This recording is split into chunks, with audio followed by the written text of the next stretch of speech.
नमस्कार दोस्तों। प्राचीन काल की बात है। एक राज्य में समेश्वर नाम का राजा राज्य करते थे। महासमेश्वर धर्म का पालन करने वाले गुणवान और चरित्रवान तथा महापराक्रमी राजा थे। वे हमेशा न्याय और धर्म का पालन करते थे और अपनी प्रजा को सदैव खुश रखते थे। उनकी प्रजा उन्हें बहुत सम्मान देती थी। राजा समेश्वर की पत्नी का नाम महारानी भानुमति था। दोनों ही बड़े प्रेम और आनंद के साथ अपना जीवन बिता रहे, लेकिन कई वर्ष बीत जाने के बाद भी महारानी भानुमति के गर्भ से कोई संतान नहीं हुई। इस स्थिति ने राजा समेश्वर को गहरे विचार में डाल दिया। एक दिन वे एकांत में बैठकर सोचने लगे कि मैंने कभी कोई पाप नहीं किया, मैंने हमेशा कभी अहित नहीं किया, मैंने हमेशा धर्म के मार्ग पर चलकर ही जीवन जिया है। फिर ऐसा कौन सा दोष है जिसकी वजह से मुझे संतान का सुख प्राप्त नहीं हो रहा है। यह सोचकर मैं बहुत चिंतित और दुखी हो गई। फिर राजा समेश्वर के मन में एक विचार आया कि उनकी इस समस्या का समाधान केवल गुरु वशिष्ठ ही कर सकते हैं। वे ही उन्हें पुत्र प्राप्ति का उपाय बता सकते हैं। इतना सोचकर महाराज समेश्वर अपनी पत्नी भानुमति के साथ गुरु वशिष्ठ जी के आश्रम की ओर चल पड़े। आश्रम में पहुंचकर उन्होंने देखा कि गुरु वशिष्ठ जी अपने नित्य कर्म और ध्यान समाप्त करके विश्राम कर रहे थे। तभी महाराज समेश्वर और महारानी भानुमति उनके पास गई और उन्हें प्रणाम किया। गुरु वशिष्ठ ने उनका स्वागत किया और बोले, हे राजन, सब कुशल मंगल तो है ना? आप और महारानी की आज अचानक इस वन में मेरी कुटिया में पधारने का क्या प्रयोजन है? एक महान सम्राट को अपना राजपाट छोड़कर वन में आने का क्या कारण है? सूर्यवंश के सभी राजा प्राय अपना राज्यपाट पुत्रों को सौंपकर तपस्या के लिए वन में जाते हैं, किंतु आप अभी युवा हैं। आपने अभी अभी राज्य का कारभार संभाला है और आपको पुत्र भी नहीं हुआ है। फिर ऐसा क्या हुआ है कि अपना राज्यपाट छोड़कर यहाँ चले आए हो? और यह सब तो आप जैसे महापराक्रमी राजा को शोभा नहीं देता। तब महाराज समेश्वर कहते हैं, हे गुरुदेव, मैं यहाँ तपस्या करने के लिए नहीं आया हूँ। मैं आपके पास अपनी समस्या का समाधान जानने और सहायता मांगने के उद्देश्य से आया हूँ। कृपया आप मेरी सहायता कीजिए, मैं गहरे दुख में हूँ। फिर गुरु वशिष्ठ जी कहती हैं, हे राजन, आप जैसे महापराक्रमी सम्राट को भला किस बात की सहायता चाहिए? आप तो स्वयं सभी की रक्षा और सहायता करने में सक्षम है। ऐसा क्या हुआ है जो आपको इतना दुखी कर रहा है? तब महाराज समेश्वर कहते हैं, हे गुरुदेव, मैं यह जानने के लिए आपके पास आया हूँ कि किस दोष के कारण अब तक मुझे संतान का सुख प्राप्त नहीं हुआ है। कृपया आप अपनी दिव्य दृष्टि से और उस दोष के निवारण को उपाय भी अवश्य बताइए।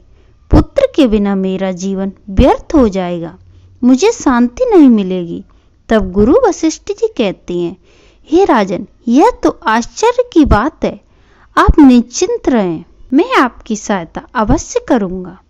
फिर गुरु वशिष्ठ जी अपनी दिव्य दृष्टि से महाराज सोमेश्वर के भूतकाल को देखने लगते हैं। तब उन्हें अपनी दिव्य दृष्टि से राजा सोमेश्वर की एक भूल के बारे में पता चलता है। तब गुरु वशिष्ठ जी राजा से कहती हैं, हे राजन, आपसे एक गंभीर भूल हुई है जिसका आपको आभास भी नहीं है। जब आप एक युद्ध में विजय प्राप्त कर लौट रहे थे, उस मार्ग में एक वृक्ष के नीचे खड़ी गाय और एक उसके बछड़े को आपने अनदेखा कर दिया था। वे दोनों अत्यंत भूखे और कष्ट में थे। न आपने उस गाय को देखा, न ही उन्हें भोजन कराया। उस गाय ने आपसे सहायता के लिए पुकार भी लगाई थी, किंतु आप अपनी प्रसन्नता में इतने मगन थे कि उसकी पुकार नहीं सुन सके। वह गाय कोई और नहीं, साक्षात माता कामधेनु थी। आपकी कृतज्ञता को देखकर वह गाय अत्यंत दुखी हुई और उसने आपको श्राप दे दिया। गुरु वशिष्ठ जी आगे कहती हैं, हे राजन, जो मनुष्य गाय को कष्ट में देखकर भी उसकी सहायता नहीं करता और भूखी गौ माता को भोजन नहीं कराता, वह महापाप का भागी बनता है। उसी गाय के श्राप के कारण आपको संतान की प्राप्ति का सुख नहीं मिल रहा है। इस प्रकार गुरु वशिष्ठ जी ने राजा सोमेश्वर को उनके दोष के बारे में बता दिया। गुरु वशिष्ठ जी की बातें सुनकर राजा सोमेश्वर का हृदय भारी हो गया। वे अत्यंत दुखी हो गए और पछतावा करते हुए कहने लगे, हे गुरुदेव, यह मैंने क्या कर दिया? मैंने बहुत बड़ी भूल कर दी। मेरी इस मूर्खता और लापरवाही के कारण एक निर्दोष गाय और उसका कोमल बछड़ा इतना कष्ट सहन करने को मजबूर हुए। मुझे तो अब राजा बने रहने का भी अधिकार नहीं है। महाराज गुरु वशिष्ठ जी से कहते हैं, गुरुदेव, मैं अपनी इस भूल को सुधारना चाहता हूँ। कृपया मुझे कोई ऐसा उपाय बताइए जिससे मैं इस घोर पाप से मुक्त हो सकूं। मेरा अपराध क्षमा योग्य नहीं है, किंतु मैं फिर भी प्रायश्चित करना चाहता हूँ। फिर गुरु वशिष्ठ जी कहते हैं, हे राजन, आप दुखी न हो। इस दोष से मुक्ति का उपाय अवश्य है। आप मेरे आश्रम में रहने वाली नंदिनी नामक गाय की सेवा कीजिए। यह गाय उसी कामधेनु गाय की पुत्री है जिसकी आपने उपेक्षा की थी। आप और उसकी पत्नी मिलकर इसकी सेवा आराधना कीजिए। यह गाय प्रसन्न होकर निश्चिंत ही आपको पुत्र प्रदान करेगी। तभी आश्रम के द्वार से नंदिनी गाय प्रवेश करती है। उसे आते देख गुरु वशिष्ठ जी बोले, हे राजन, देखिए, यह नंदिनी गाय जो केवल स्मरण मंत्र से ही कल्याण करती है, स्वयं चलकर आपके पास आई है। आप अत्यंत भाग्यशाली हैं। यह गाय निश्चिंत रूप से आपके सभी कष्ट दूर कर देगी। अब आप वन में इस नंदिनी गाय के पीछे पीछे चलकर इसकी सेवा कीजिए। जंगल में रहने वाले हिंसक पशुओं से इसकी रक्षा कीजिए और आश्रम में लौट आने पर महारानी भानुमति इसकी सेवा करें। इससे प्रसन्न होकर यह गाय आपको निश्चिंत ही पुत्र प्रदान करेगी। फिर महाराज सोमेश्वर ने गुरु वशिष्ठ जी को ऐसा ही करने का वचन दिया। अगले दिन प्रातःकाल महारानी भानुमति ने विधि पूर्वक गाय की पूजा की, उसकी आराधना साधना की और महाराज सोमेश्वर नंदिनी गाय को चारा के लिए वन में ले गए। वन में वह नंदिनी गाय जहाँ जहाँ जाती, महाराज सोमेश्वर उसके पीछे पीछे चलते। वे आसपास की हरी हरी घास तोड़कर नंदिनी गाय को खिलाते।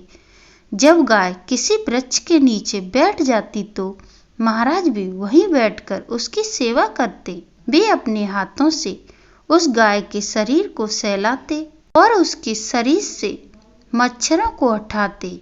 इस प्रकार महाराज दिन भर गाय की सेवा में लगे रहे।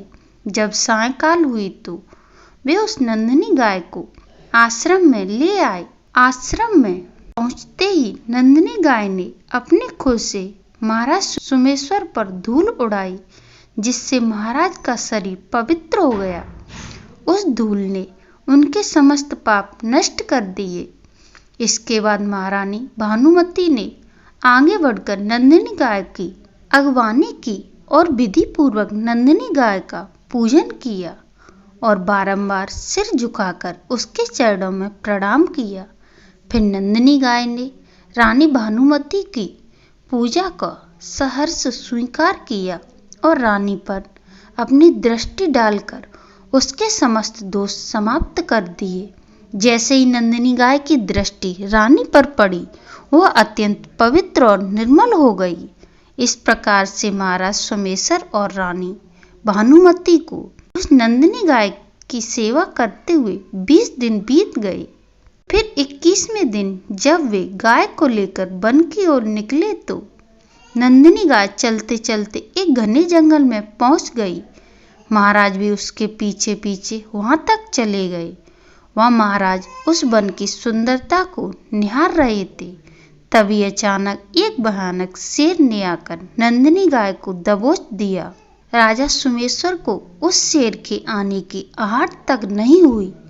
उस शेर के चंगुल में फंसी नंदिनी गाय ने दयनीय स्वर में बड़े जोर से महाराज को पुकारा, हे महाराज मेरी रक्षा कीजिए, हे महाराज मेरी रक्षा कीजिए।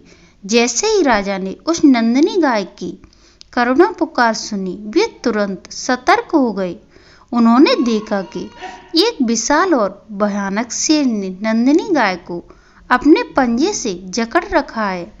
गाय की आंखों से बहते हुए आंसुओं की धारा को देखकर राजा सोमेश्वर का हृदय द्रवित हो गया। राजा ने तुरंत अपना बाण निकाला और उसे धनुष पर चढ़ाकर शेर पर प्रहार करने के लिए प्रत्यंचा खींची। तभी उस शेर ने महाराज की ओर घूर कर देखा। उसकी दृष्टि पड़ते ही राजा का शरीर एकदम से स्तब्ध हो गया। उनकी शक्ति क्षीण हो गई और उनका सारा बल मानो नष्ट हो गया हो। अब उनके हाथों में बाण चढ़ने तक की ताकत नहीं बची। तभी वह शेर राजा से कहने लगा, हे राजन, मुझ पर प्रहार करना तुम्हारे सामर्थ्य से परे है, क्योंकि भगवान शिव जी स्वयं मेरी पीठ पर पैर रखकर नंदी पर सवार होते हैं। इसलिए तुम मुझे मारने की चेष्टा मत करो और यहाँ से लौट जाओ। इस गाय को विधाता ने आज मेरे भोजन के रूप में निर्धारित किया है। तुम इसे हस्तक्षेप मत करो। फिर राजा सोमेश्वर ने उस शेर से विनम्रता से कहा, हे मृगराज, मैं आपसे प्रार्थना करता हूँ कि इस गाय को कृपया न मारे। यह ऋषि वशिष्ठ जी की संपूर्ण मनोरथ की पूर्ण करने वाली नंदी गाय है। इस पवित्र गाय की हत्या करने से आपको घोर पाप लगेगा। गुरु वशिष्ठ जी ने मुझे इस गाय की रक्षा और सेवा का आदेश दिया है। इस गाय का एक छोटा सा बछड़ा भी है जो घर पर इसकी प्रतीक्षा कर रहा है। मैं इसे आपके हाथों मरने के लिए नहीं छोड़ सकता। आप भगवान शिव जी के सेवक हैं और आपकी शक्ति मुझसे कई अधिक है, इसलिए आपके हाथ से इस गाय को छुटाना मेरे लिए असंभव है।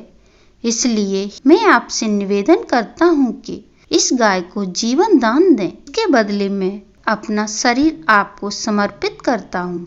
मेरे शरीर से आपकी भूख भी शांत हो जाएगी और इस गाय की रक्षा भी हो जाएगी और मेरे वचन का पालन भी हो जाएगा। साथ ही गौ रक्षा के लिए अपने प्राण त्यागने से मुझे उत्तम गति की प्राप्ति होगी। इतना कहकर राजा सोमेश्वर हाथ जोड़कर उस शेर के समक्ष बैठ गए और अपनी आंखें बंद कर ली। फिर अचानक से उस राजा के कानों में दिव्य स्वर पड़े, उठो पुत्र, मैं तुम्हारी सेवा और समर्पण से अत्यंत प्रसन्न हूँ। राजा ने जैसे ही अपनी आंखें खोली तो उन्होंने देखा कि गाय सुरक्षित खड़ी है और वह शेर कहीं दिखाई नहीं दे रहा था। तभी वह नंदिनी गाय राजा से कहने लगी, हे राजन, मैंने ही तुम्हारी परीक्षा लेने के लिए माया से शेर का रूप धारण किया था।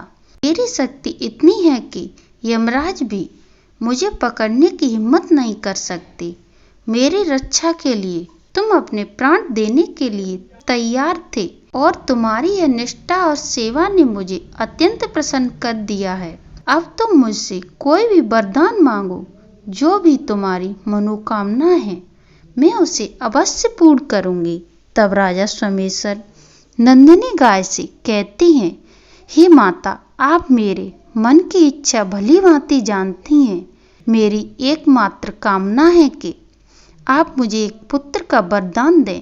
तब नंदिनी गाय ने मुस्कुराते हुए कहा, हे राजन, तुम पत्रों के द्रोण में मेरा दूध लेकर उसका पान करो, जिसे अत्यंत बुद्धिमान और गुणवान और पराक्रमी पुत्र की प्राप्ति होगी। तब राजा कहने लगे, हे माता, इस समय में आपके मधुर वचन सुनकर तृप्त हो चुका हूँ। अब कृपया आप मेरे साथ आश्रम चलिए, जहाँ मैं आपकी पूजा अर्चना करूँगा और अपने अनुष्ठान को पूर्ण कर आपके अमृत तुल्य दूध को ग्रहण करूँगा। इसके बाद राजा सोमेश्वर नंदिनी गाय को अपने साथ लेकर आश्रम पहुँचे। आश्रम में पहुँचने पर रानी भानुमति ने आगे आकर नंदिनी गाय की विधि पूर्वक पूजा अर्चना की।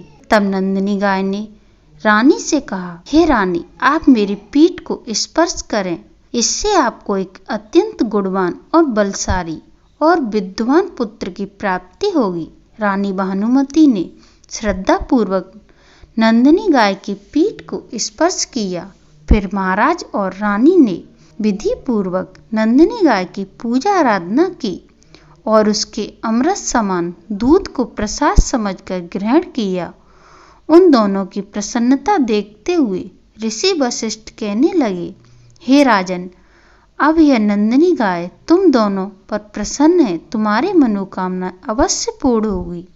दोस्तों, जो भी मनुष्य गौ माता की सेवा करता है, उसे भोजन कराता है और उसका परिक्रमा करता है, उसके सभी कार्य सफल हो जाते हैं। जो भी मनुष्य गौ माता की रक्षा करता है, उसकी कभी दुर्गति नहीं करता। मृत्यु के पश्चात ऐसा व्यक्ति स्वर्गलोक को प्राप्त करता है और भगवान श्री कृष्ण जी के साक्षात दर्शन का सौभाग्य पाता है।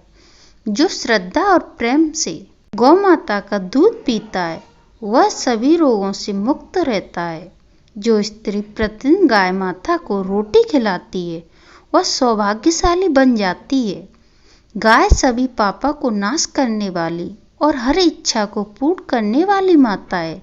इसलिए हमेशा गाय की सेवा करें और उससे भोजन कराने का महत्व बताया गया है। ऐसा करने से व्यक्ति धन्य धन से संपन्न हो जाता है और उसकी दरिद्रता समाप्त हो जाती है। दोस्तों, इस कहानी से आपको क्या सीख मिली, कमेंट बॉक्स में ज़रूर बताएं। यह कहानी आपको पसंद आई हो तो हमारी वीडियो को लाइक करें और हमारे चैनल को अवश्य सब्सक्राइब करें, जिससे हमारी वीडियो की नोटिफिकेशन आपको मिलती रहे। धन्यवाद दोस्तों।